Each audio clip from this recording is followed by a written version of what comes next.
Hi, Jason. Thank you for joining me today. I saw your post on X regarding Suchir Balaji's case, and looks like you have a different take on it. I have talked to George Webb last week, and he shared his opinion and he laid out a few theories. And before we move on to that, I wanted to get to know more about you. What do you do, and how did you become familiar with this story? Yeah. Well, thanks for inviting me on, Louisa. And, your interview with George Webb was the first time I had seen you. So I'm glad that you and I have met. And I know a lot of people are very interested in this really suspicious death of Suchir Balaji. And first of all, I want to say, I agree that it does not appear to be a suicide. And there are a lot of strange things about it.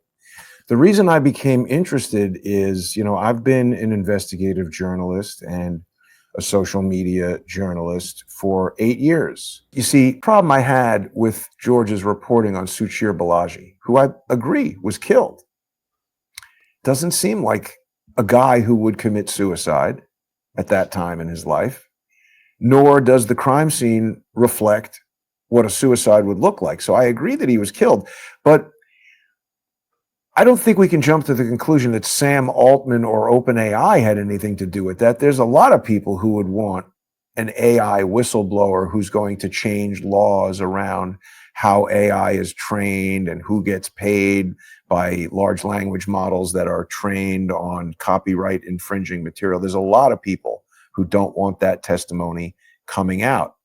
And there are separately a lot of people who want to see OpenAI and Sam Altman go down. So, sure, I do think that Suchir Balaji was killed, but Ian and George were very focused on blaming it on Sam Altman. And I have no connection to Sam Altman, no reason to defend Sam Altman, but I see these guys blaming people for things all the time.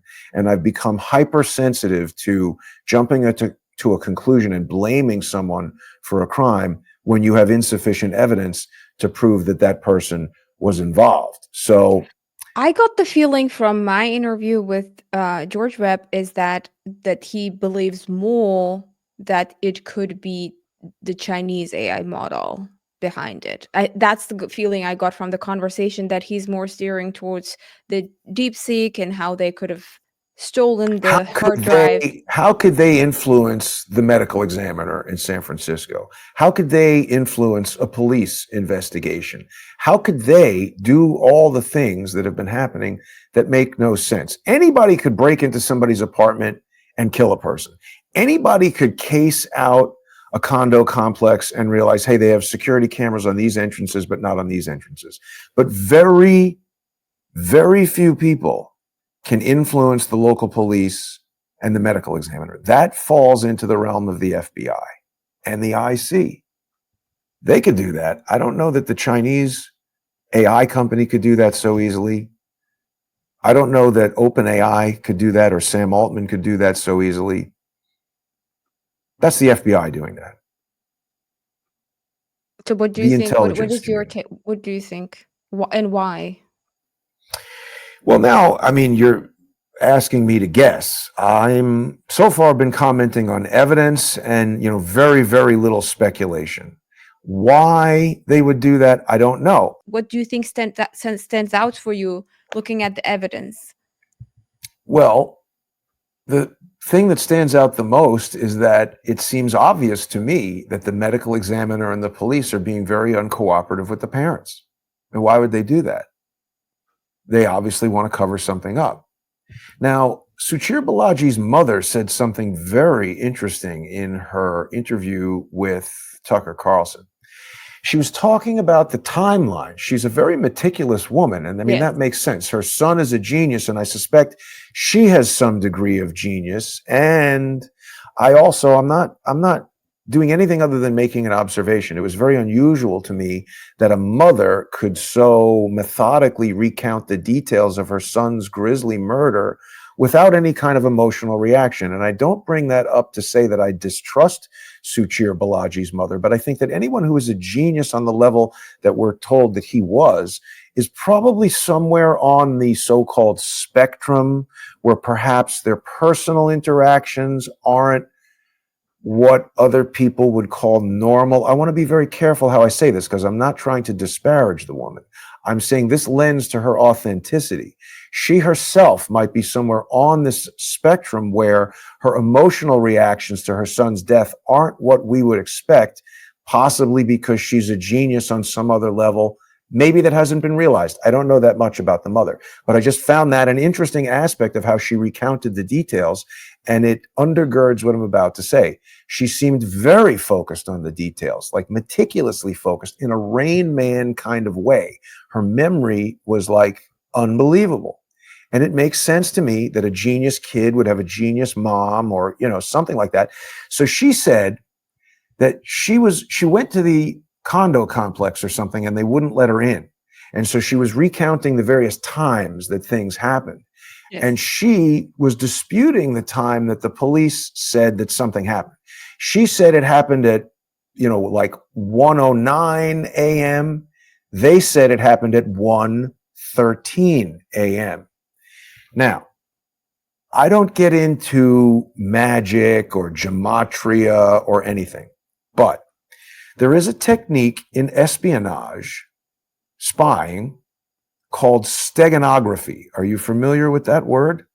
No. Steganography is the process of hiding messages in plain sight, okay?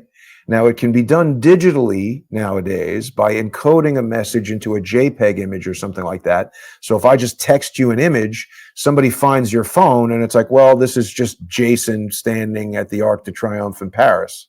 Normal image to send to Louisa. But if you know that every message I send you contains some encoded message, moreover, if I've told you I'm going to send you a message, and if it's an image of me in Paris, you'll know that's the message. So you get it, and you now have some decrypting software that can extract the message. That's one form of steganography. Prior to all that digital encryption, whatever, steganography involved, I put an article in the newspaper that says 33 children taken from Haiti by Bill Clinton's former assistant. I allege, and look for it now in your daily life, I allege that the number 33 is a steganographic marker. Now, that doesn't mean that every single time you see it, there's an encoded message. But start looking around at some of the more curious occurrences. What runway was this American Airlines plane that just got crashed into by a military helicopter? What runway was that redirected to? 33. Yes. Okay. So you start looking around at the, in my opinion, unlikely frequency with which this number 33 occurs. Again, I'm not saying this is proven. This is an allegation. I allege the number. What does it have to do with the number? I'll tell you. I allege that the number 33 is a steganographic marker, so that when people know, hey, this is an operation, I'm looking for the message, boom, there it is, 33. So when Suchir Balaji's mother said, I don't agree, but they said it was 1:13 a.m., well, 1:13 is 113. 1 times 3 is 3. It's an encoded 33. So when she made a point of that 1:13 time, in my mind, if I was waiting for a message, boom, 1:13, that's the message. The medical examiner has this under control. This is our operation. Everything is okay. I'm not saying that's a fact. I'm saying that's a detail from her testimony that's stuck in my mind. And right. I agree that this was a murder. So you say, why? Who would want to kill him? Would the Chinese company want to kill him? Not really. The Chinese company succeeded in doing what they wanted to do. On the inauguration of Donald Trump, they proved that China can make AI 25 times less expensive than the US. Donald Trump is wasting money, spending $500 billion building a data center. I don't agree with that, but I'm saying that's what the message from DeepSeek was. We don't need to be tied to NVIDIA. We can do this processing on CPUs instead of GPUs, and we can do it with 1/25th of the processing power. So old computers, United States wants to sanction China and not allow H10,000 or whatever it is, GPU from NVIDIA to be sold into China. We don't care. We're going to come up with clever software that works on chips that are 1/25th as powerful. That's what DeepSeek was trying to do. I don't think, why would they kill Balaji? But irrespective of that, DeepSeek doesn't have the ability to change the time that the medical examiner is reporting to the mother. They don't have the ability to block the autopsy. They don't have the ability to make a determination that an obvious murder was a suicide. How does the Chinese company do that? How does Sam Altman do that? How does OpenAI do that? But I don't Sam think they Altman can. was with the mayor in mayor's campaign. No, in San Diego's mayor's campaign. San Francisco? They were San Francisco. Maybe. That's tenuous, though. So because he was supporting the mayor, I mean, I could have gone to the mayor's campaign. And if I were famous, the mayor would be like, oh, bring Jason up here. Or, I mean, Sam Altman probably donated money to the mayor's campaign because for whatever reason, he wanted that mayor. I don't know any of those details. And I'm not saying I have a definitive answer for why this or that happened. I'm just saying I agree this is a very suspicious death, looks like a murder. And the fact that George went right to it makes me even more suspicious, because anything that George is on, my first guess is some kind of FBI operation that he is trying to distract people from the truth, not to give you the truth.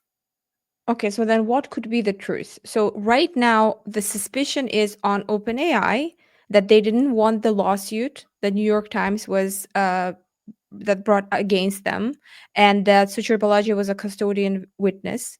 So it's one theory that that's why they wanted to get rid of him, so that he doesn't help with the very important documents to this case.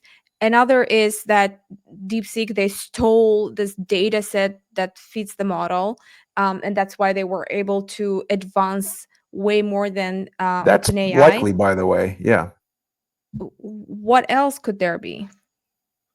Well, I mean, so first of all, let's just examine those. So because OpenAI is in a lawsuit where even if they completely lose, yes, Sam Altman would lose a lot of money, but it's not like he's going to go to jail if the New York Times determines that they infringed on the copyright. I mean, I have a feeling Sam Altman and the people who back OpenAI very likely would feel like we have billions of dollars and we'll just fight this in court forever. Or if it looks like we're losing, we'll make some deal with the New York Times. I find it quite a leap to presume that Sam Altman and all these legitimate people in business would resort to murder because of a civil lawsuit. That's a But why stretch. do you think this guy, Elias, there's another guy. So Yeah, why they Suchir, leave. yes, why is he then has bodyguards everywhere he goes? Because he Well, was obviously, in people are killing AI engineers. That's obvious from Suchir Balaji's death. But the other thing that the mother said that I wasn't aware of is that Suchir Balaji was part of the team that said, hey, you can't fire Sam Altman, bring him back. yes, So I was Suchir surprised. Balaji and Sam Altman seem to be aligned. So, I mean, the only thing that I can definitively, a lot going on here that we just don't know. And so jumping to conclusions like, oh yeah, OpenAI probably killed this guy because of a civil lawsuit, that's frankly an absurd conclusion, at least an unsupported conclusion. I just don't think they would do that. And I mean, What do you think were the documents? Do you think maybe there's like something was in the documents that we don't know about? Because he was going to pass on, maybe he already has passed on some sort of documents. Do you know anything about that? No.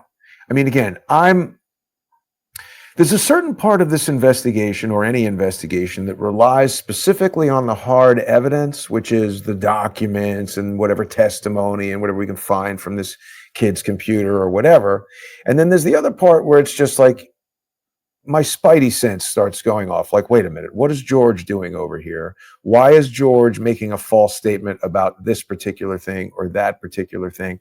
Like, why did he lie to you? Why didn't he tell you that he got started on the Portland Christmas It tree could be bomber? anything. Like it could be like, I mean, there could be many reasons why somebody gets into into a career, right? Like But I he could say the lied same about about the time time frame. He lied about the time frame. He said he got into it 8 years ago because the DNC got hacked. But that's a direct lie, because he told me he got involved in investigative journalism because of Mohammed and the abuses of the JTTF, and specifically Andrew McCabe. And I've come to realize that it's more likely that George works for Andrew McCabe, or did at some point, than for that to be true. So he's definitely lied to you, or he's got amnesia and can't remember facts from 8 years ago as substantial as how No, he started in his my career. mind, there could be different reasons. But you said timeline is different. Wasn't it not 8 years ago? Was it longer Correct. than 8? Okay, then 2011 okay. was when the Okay. Portland bombing thing was happening. Okay. Well, I mean, it could be like it's in my mind, because I could say the same. Let's explore. No, I don't think so. There's an 8-year or a 7-year discrepancy there that doesn't make sense. 7-year discrepancy there that doesn't make sense. And he's clearly hiding the Portland Christmas tree bomber story, because that ties back to Valerie Caproni, somebody who wasn't part of this story. But let's explore. You asked me who killed him, why would they kill him? Yes. Let's explore it from the standpoint of the FBI. Well, we know that the FBI was desperate to secretly control Twitter, and that they had been doing that for a long, long time. Another aspect of Valerie Caproni and her professional profile is that she was really the first person in the FBI to begin speaking about this phenomenon the FBI has described as going dark. And what that describes is, in the early 2000s, when she got into the FBI in 2003, the FBI was very concerned about the changing technological landscape. Now, again, you're much younger than me, so this is maybe not as obvious to you, because I think social media and cell phones and everything have probably always been part of your adult conscious life. And for people my age and older, that's not the case. So in 2003, cell phones were basically just calling people. You had text, but very few people were using it. Text messaging really didn't become prolific until smartphones and the iPhone, until about 2006 or 2007. So in 2003, the FBI described this going dark problem, where they were becoming very concerned about all this proliferation of digital technology that allowed the average person to access strong encryption, 256-bit encryption, disappearing chat logs, even the ability to communicate in a PlayStation video game. It used to be that the FBI could just have a suspect, tap their phone, put a pen register on their phone, and they could listen to whatever this person was doing. Now the FBI was saying, well, wait a minute, there's all these technologies that criminals and terrorists and everybody could use to do all kinds of stuff. And we, the FBI, we need a back door into all of this stuff. And you might remember in 2014 or sometime, whenever that San Bernardino shooting happened, there was a big deal being made where the FBI wanted Apple Computer to break open the guy's iPhone. And Apple said, no, we can't do that. And that's not the way it works. We don't have the keys to everybody's encrypted information. If we did, there would be no cybersecurity for anybody at all. And Apple and Google and anybody involved in cybersecurity argues against the FBI, at least publicly, saying that we can't give you a back door or a side door or whatever, because then every single hacker in the world would go right to that and there'd be no cybersecurity whatsoever. So there's this push and pull back and forth between the FBI and this going dark issue and companies that wanted people to have privacy and cybersecurity. So along those lines, the FBI penetrated Twitter. And they put it out there, and I'm sure there's legal language in the terms of service for Twitter that says when you click OK, download this thing, you're agreeing to allow us to look at your DMs and to track where you go through the GPS on your phone and all the stuff that sensible people realize social media companies can do to you. So since we know that the FBI and the IC at large have this incredible desire to track everything that we do on the computer, and since we also know that AI is about to become prolific in terms of driving your car and operating a robot that might cook your dinner and fold your laundry and answer whatever kind of legal questions or technical scientific questions or personal questions, it's not inconceivable, just as every single person basically has a mobile phone with them now. if it's true, Elon Musk has said they're going to make robots that are going to cost less than cars. Well, there's more cars in the United States than there are people. It's not really a great leap to see a day pretty soon when every single person has a robot, or maybe families share a robot and rich people have 2 or 3 or a dozen robots. People are going to have these robots that are going to be driven by AI. So it makes sense that the intelligence community would want to penetrate AI, control AI, go start asking OpenAI or any AI about Operation Paperclip or about clandestine operations of the United States government. You're going to get some weird messages about how failed to generate, unable to give you that answer. There are blocks going on there. So the notion that there's something going on with OpenAI that is out of Sam Altman's control and under the control of the IC, that seems like the more likely culprit for who would kill somebody over exposing something like that. I also heard about some government, like a very confidential government information that Suchir Balaji could have had. That's not inconsistent with what I'm speculating about. Confidential So government information that the government actually controls OpenAI and that Sam Altman is a guy who is just put out front. Because look, let's face it. It's undeniable that there are at least questions about the financial structure of OpenAI. Elon Musk and financial records tell us that it was started as a foundation, a nonprofit intended to research AI and to focus on preventing AI from becoming this all-powerful thing that could destroy us. But somehow that's changed.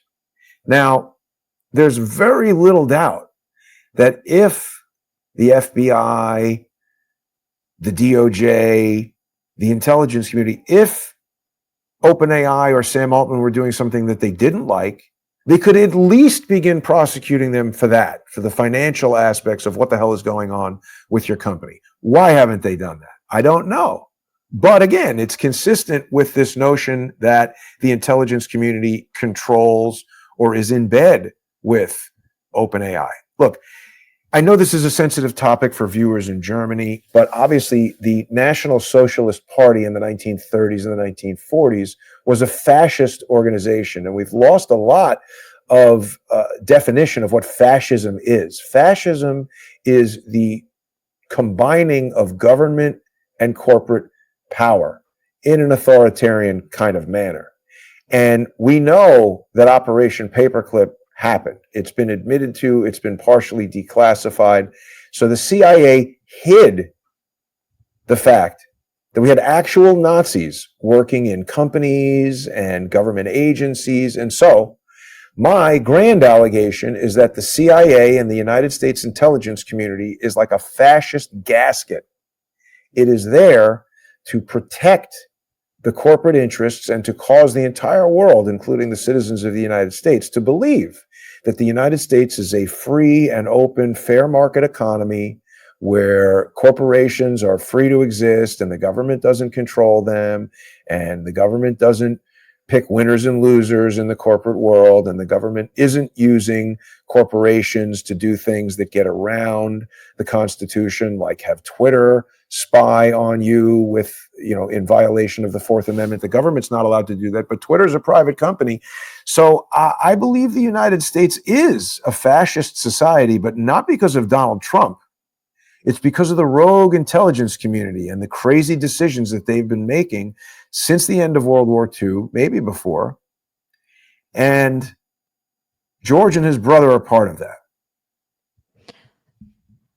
So then most likely it had to do with that hard drive that is stolen because his apartment was ransacked. Well, because that's the he probably had evidence on there that the government was involved, that the whoever the organization was involved.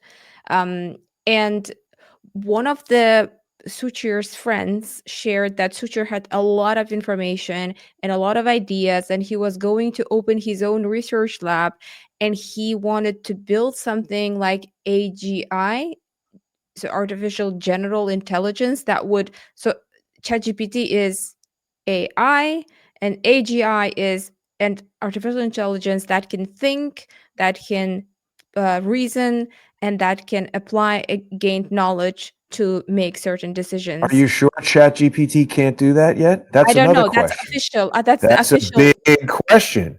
Yeah. Have they achieved AGI? We don't really know. I mean, for people who have really interfaced with OpenAI and the different models of ChatGPT, it sometimes does things that are quite amazing that cause me to wonder if it hasn't already achieved What kind of AGI or things? sentience. I haven't noticed. I use it quite often, but I haven't noticed. What do you use it for? What are you typically doing with it? Just stupid stuff, just the simple stuff. Nothing. So what could be? Well, I mean, I've been using it primarily to help me do legal research, to write legal briefs, and to do investigative research. And, occasionally it will give a response. One time it gave me a response that I don't remember exactly what it was, but it amazed me. And I said to it, "How did you come up with that?" And it gave a detailed explanation of how it came up with it. And I was fascinated by that. And I said to it, "How will I know when you become sentient?" And it said, well, that gets into a big philosophical question about what is sentience. And that's why when you started talking about AGI, that also gets into a big philosophical question. First of all, about what is intelligence? I mean, I've had certain conversations with ChatGPT that are far more intellectual than a conversation I could expect from any particular personal friend that I might have. In other words, I think about a friend, if I went and asked them this question, they would have nowhere near the level of intellectual response or well thought through response. Or, ChatGPT has helped me arrive at legal strategies. It's helped me come up with creative ideas. I don't think that, let me take a step back here, because people are saying, oh, AI is going to take over. We don't know what it's going to do. I mean, that's the thing. We're getting into an area here where we just really don't know what this technology will do. But going back to the full duplex radio telephone, or the turbine jet engine, or the rocket, these technologies that are perceived as just so important to the advancement or the future of mankind, that if they fall into the wrong hands, it would be disastrous. That we, the United States government, or this globalist intelligence community, which is not necessarily limited to the United States government. We have the Five Eyes Alliance, which is the United States, the United Kingdom, Canada, Australia, and New Zealand.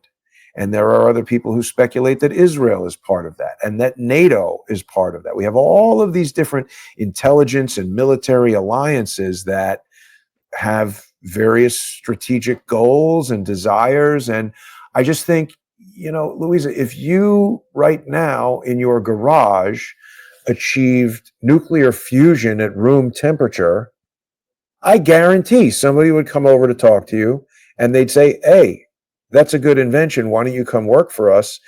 You could either say yes and have a very good career in the deep state, or you could say, no, I'm not going to do that. I'm going to use this to overthrow whatever.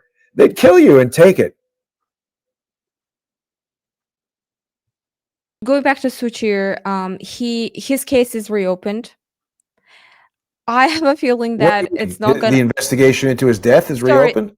Yeah, they were saying it's suicide and a case closed, but now they are going to investigate it. So And they're not who's saying. they? San Francisco police or FBI or? I don't think FBI, but I think it's just the local police. It's interesting. If you remember, Tucker Carlson called somebody while he was interviewing. He messaged somebody while he was interviewing Suchir Balaji's mother. Maybe that helped. I don't know. Or how Elon Musk reposted about it. I'm not sure what exactly did sort of change the situation, but Maybe. I mean, look, they're going to investigate like crazy, but like I'm saying, if it's the FBI and the intelligence community that wants this information to go away, they can investigate it all they want. They're just never going to arrive at a very valid conclusion.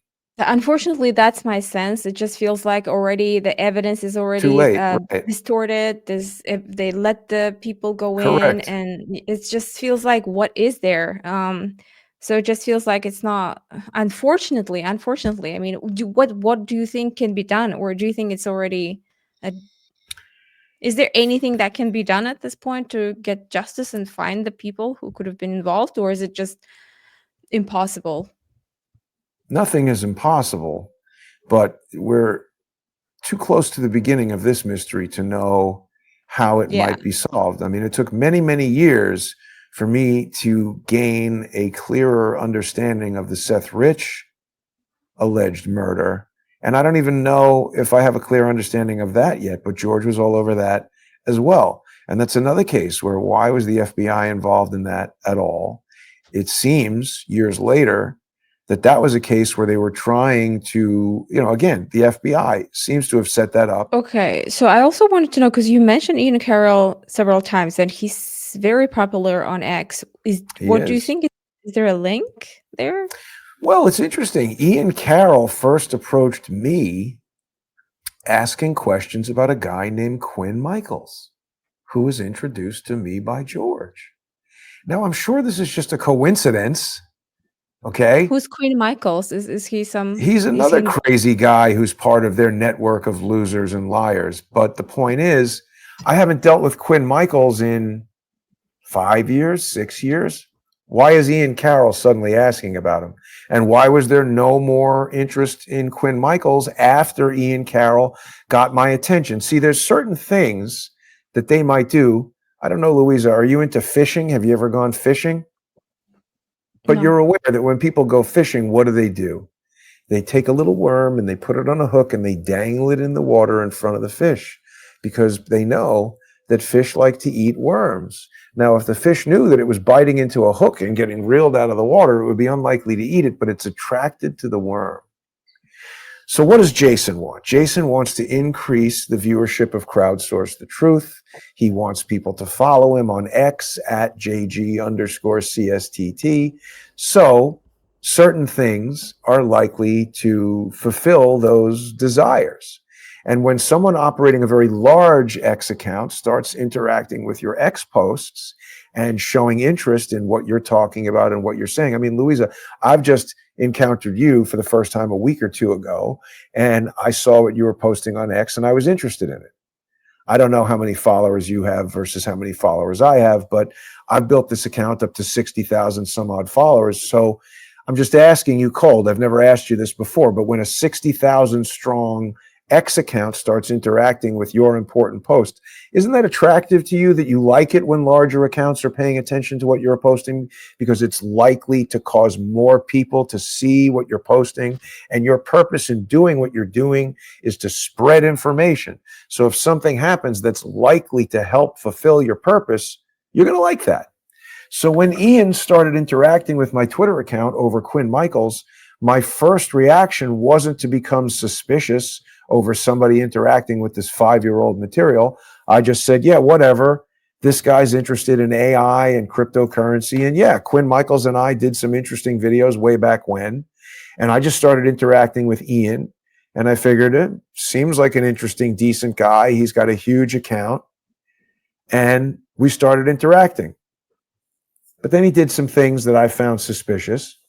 And then when he began promoting George, I said, look, there's just too many checked boxes. What did he do suspicious? He began promoting the work of a woman named Mindy, who is a softcore pornography actress. I'm not making that up. And kind of a dumb person in my estimation, but she made a documentary about the Las Vegas shooting where she basically watched hours and hours and months and years of research from a colleague of mine and I, and she just clipped all those videos and put them together into a documentary where she, and I'm not just saying like eyewitness videos. I mean, videos where this guy, John Cullen, went through and found things after hours of meticulous research that were not obvious on the first viewing. And once he pointed them out, helicopters flying that had their transponders off, once John pointed them out, Then it became clear to see. But just taking all of his research and putting it into a documentary and then arriving at an incorrect conclusion that isn't supported by that research seemed like a social engineering tactic. And I mentioned that she was a softcore pornography actress and a dumb person because that also lends to my suspicion that she is a social engineer whose goal was to deflect people away from the conclusions of John Cullen.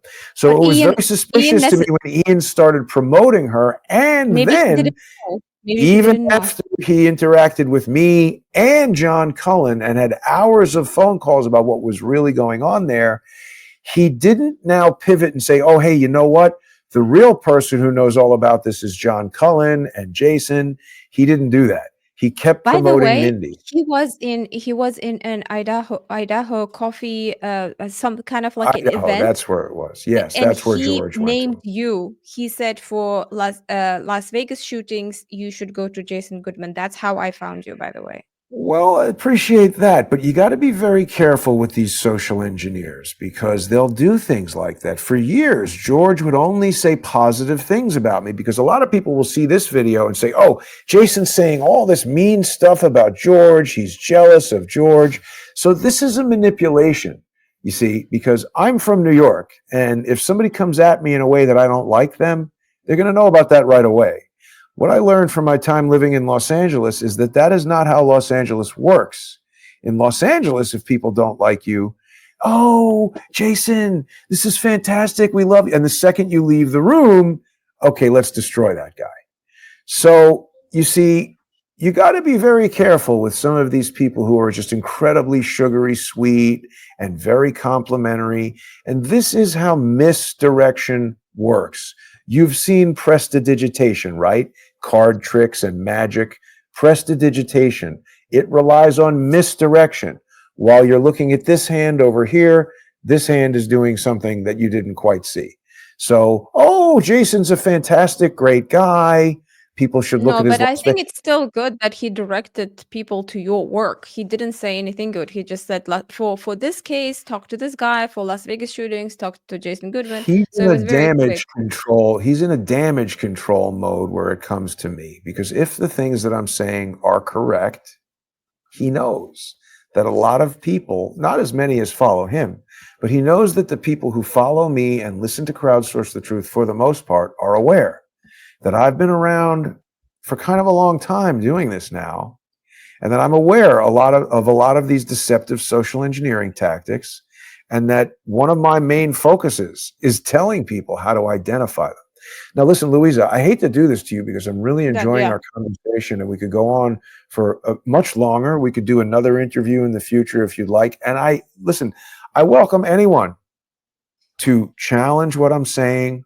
People should doubt what I'm saying. Don't just listen to me and take what I say as the truth. I'm not encouraging anyone to do that with anyone.